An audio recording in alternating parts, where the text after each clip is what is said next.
when I came back from lunch, there was first responders on Fruitland Farm Road. Happens to be the same street that I live at. So I inquired what's going on, and they told me that a fugitive, an individual that chased on a motorcycle had ditched his motorcycle and was now a fugitive, and they were trying to find him. So I came back to my house and made sure my house was locked and my daughter was inside and the house was locked. And then just kind of observed for a while with cops and police going every direction. And then they ended up on 2105. I could see them all over there, so I assumed that they had cornered him or caught him or knew where he was at. So I just started plowing behind my house.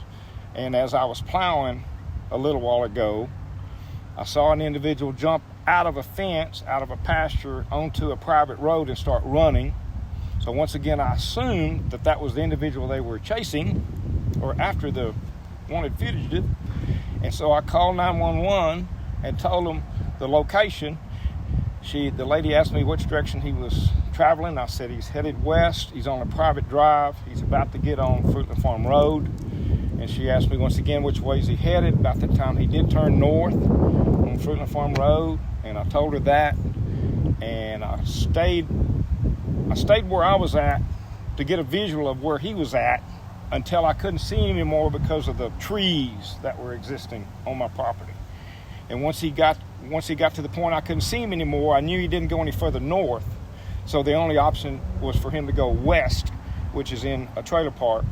And so he headed west, obviously, into the trailer park. The officers finally arrived and apprehended him. Nobody else just appears in this neighborhood from a pasture and starts running down a road.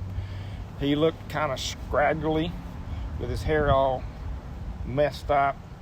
He was wearing a t-shirt, which they had said earlier he was wearing a red vest. Well, obviously he ditched the red vest somewhere in that pasture. So he wouldn't be recognized in the red vest probably if he had any sense. And besides that, it's warmed up this afternoon and it's getting hotter. So yeah, I was a little apprehensive at first because when he started running this direction, it was getting close to my house and my daughter was in the yard. And I didn't